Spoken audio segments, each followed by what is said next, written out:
समय, जो कभी भी किसी का सगा नहीं हुआ और जिसने समय के साथ चलना सीख लिया, समय उसका गुलाम बन गया। और बीजेपी की मोदी सरकार भी कुछ ऐसा ही कर रही है। मोदी सरकार समय के साथ देश को आगे बढ़ा रही है। पीएम मोदी की प्रसिद्धि पूरे विश्व में है। हालांकि विपक्ष को मोदी में कोई अच्छाई नहीं दिखती। राहुल गांधी हर दिन पीएम मोदी को पानी पी पी कर कोसते हैं, लेकिन हकीकत कुछ और ही है जो सबको दिखती है। पीएम मोदी के नेतृत्व में भारत दुनिया को अपनी ताकत दिखा रहा है। कुछ क्षेत्र में तो भारत पीएम मोदी के नेतृत्व में अमेरिका और चीन जैसे देशों को भी पीछे छोड़ चुका है। आपको बता दें, यूनिफाइड पेमेंट्स इंटरफेस यानी यूपीआई पेमेंट प्लेटफॉर्म को भारत ने बनाया है और इसे दुनिया के सबसे बड़े लोकतंत्र में सफलतापूर्वक लागू करके मिसाल पेश की है। यूपीआई के पूरे सिस्टम को national payment corporation of India यानी एनपीसीआई ने बनाया है, जबकि रिजर्व बैंक ऑफ इंडिया की निगरानी में इसे लागू किया गया। कोविड के दौरान भारत में यूपीआई ने डिजिटल पेमेंट की दुनिया में क्रांति पैदा कर दी। मौजूदा वक्त में भारत ही नहीं, भूटान, यूएई, श्रीलंका समेत कई देशों में यूपीआई में से पेमेंट किया जा रहा है। साथ ही कनाडा समेत करीब 12 देशों में यूपीआई पेमेंट शुरू किया गया है। इसे बैंकिंग की दुनिया में बदलाव के तौर पर देखा गया। भारत के यूपीआई बेस्ड पेमेंट्स टेक्नोलॉजी जैसा सफल यूपीआई सिस्टम अमेरिका और चीन के पास भी नहीं है। अमेरिका की यूपीआई पेमेंट का इस्तेमाल खुद अमेरिकी भी नहीं करते।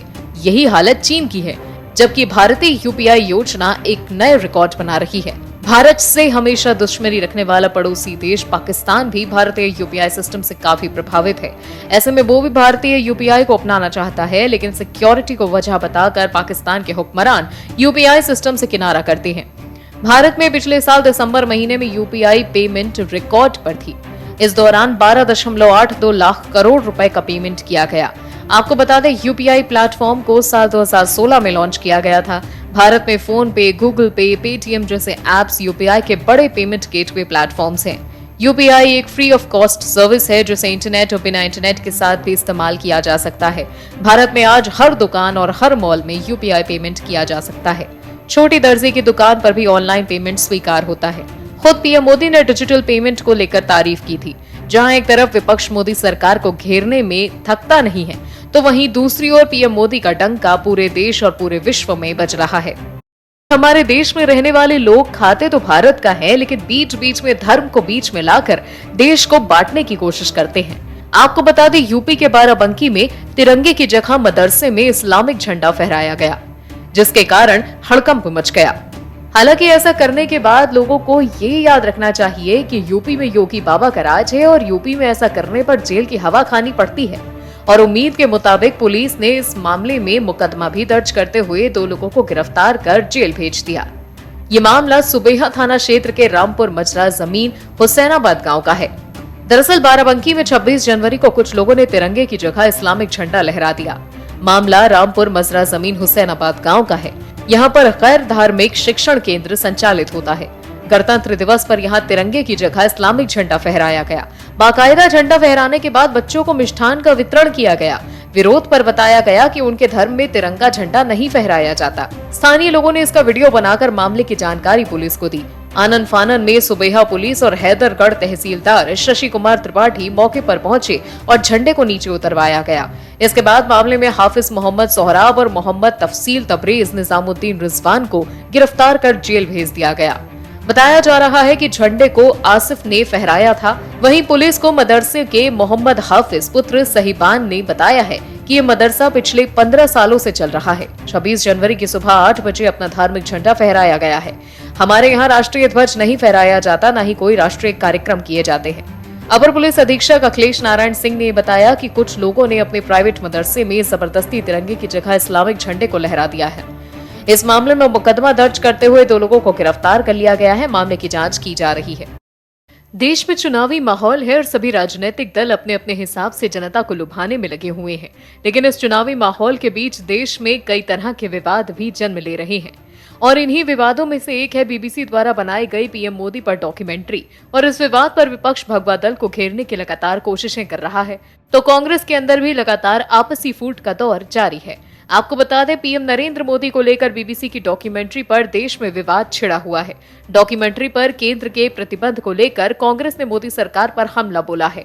इस बीच कांग्रेस के वरिष्ठ नेता और सांसद शशि थरूर ने अपनी राय रखी, जो पार्टी लाइन से अलग है। थरूर ने कहा, गुजरात दंगों के घाव अभी पूरी तरह से ठीक नहीं हुए हैं, लेकिन इस पर बहस करने से कोई फायदा नहीं। आपको बता दें, थरूर की टिप्पणी ऐसे समय में आई है जब कांग्रेस और उससे जुड़े संगठन प्रतिबंध के बावजूद अलग अलग जगहों पर डॉक्यूमेंट्री की स्क्रीनिंग कर रहे हैं। दरअसल इस मुद्दे पर बात करते हुए कांग्रेस सांसद शशि थरूर ने कहा था कि बीबीसी डॉक्यूमेंट्री पर विवाद अनावश्यक है।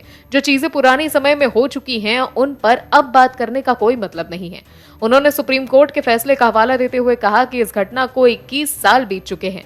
सुप्रीम कोर्ट इस मामले में पीएम को क्लीन चिट दे चुकी है। आपको बता दें, थरूर की टिप्पणी को लेकर कई लोगों ने नाराजगी जताई और लोग सोशल मीडिया पर शशि थरूर को ट्रोल करने में जुट गए हैं। तो वहीं कांग्रेस के दिग्गज नेता ए.के. एंटनी के बेटे अनिल एंटनी ने बीबीसी डॉक्यूमेंट्री मामले पर अपनी राय रखने को लेकर हो रही आलोचनाओं के बाद पार्टी से इस्तीफा दे दिया था। अनिल एंटनी ने गुजरात दंगों में पीएम मोदी की भूमिका को दिखाने वाली बीबीसी की डॉक्यूमेंट्री की आलोचना की थी। उन्होंने लिखा था कि जो लोग ब्रिटेन के पूर्व विदेश सचिव जैक स्ट्रॉ के विचारों से सहमत हैं, वो भारत के लिए खतरनाक मिसाल कायम कर रहे हैं। आलोचना के बाद उन पर ट्वीट हटाने का दबाव पड़ा, जिसके बाद उन्होंने पार्टी से इस्तीफा देते हुए गंभीर आरोप लगाए। अनिल एंटनी ने कहा कि मुझ पर पोस्ट हटाने के लिए दबाव बनाए गए, रात में धमकी भरे फोन आए, मैसेज भेजे गए। मुझे लगता है अब कांग्रेस में मेरे लिए कुछ नहीं है। इसी कहानी का पूरा सार ये है कि कांग्रेस के अंदर की आपसी फूट अब लोगों के सामने खुलकर आ रही है और कांग्रेस पार्टी के लिए कहीं से कहीं भी कुछ भी ठीक नहीं। वो क्या है ना, जब जब कांग्रेस बीजेपी को घेरने की कोशिश करती है, तब तब खुद ही अपने दांव में फंस जाती है। कंगना रनौत ट्विटर पर तकरीबन 1.5 साल के बाद वापसी करने के बाद इन दिनों फुल स्विंग में नजर आ रही हैं। इस बार फिर ट्विटर पर अभिनेत्री का वही पुराना अंदाज दिखाई दिया। कंगना के निशाने पर इस समय बॉलीवुड के किंग खान हैं। कंगना ने इस बार शाहरुख खान और उनके समर्थन करने वाले बॉलीवुड के लोगों को चिताया है। दरअसल बॉलीवुड की क्वीन कंगना रनौत फिल्म पठान को लेकर लगातार ट्वीट्स कर रही हैं, जो शाहरुख खान के फैंस को बिल्कुल भी रास नहीं आ रहे। लेकिन कंगना फैंस के कमेंट से डरने वालों में से बिल्कुल नहीं है। ऐसे में एक बार फिर कंगना ने फिल्म पठान की सफलता पर झूमने वाले बॉलीवुड के लोगों पर निशाना साधते हुए हिंदुवाद का नारा लगा दिया है और इसके साथ ही बॉलीवुड को एक बार फिर धमकी भी दे दी है। आपको बता दें, 25 जनवरी को रिलीज हुई शाहरुख खान की फिल्म पठान ने बॉक्स ऑफिस पर धमाल मचा रखा है। लंबे समय बाद शाहरुख खान की किसी फिल्म ने बॉक्स ऑफिस पर अपना जलवा दिखाया है। फिल्म महज 3 दिन में कई रिकॉर्ड्स तोड़ चुकी है, जहां फैंस के साथ साथ फिल्म इंडस्ट्री के वो लोग जो शाहरुख खान के समर्थक हैं, पठान की सफलता से खुशी में झूम रहे हैं। इसके साथ ही वो ऐसे ट्वीट्स कर रहे हैं जिससे विवाद हो गया है।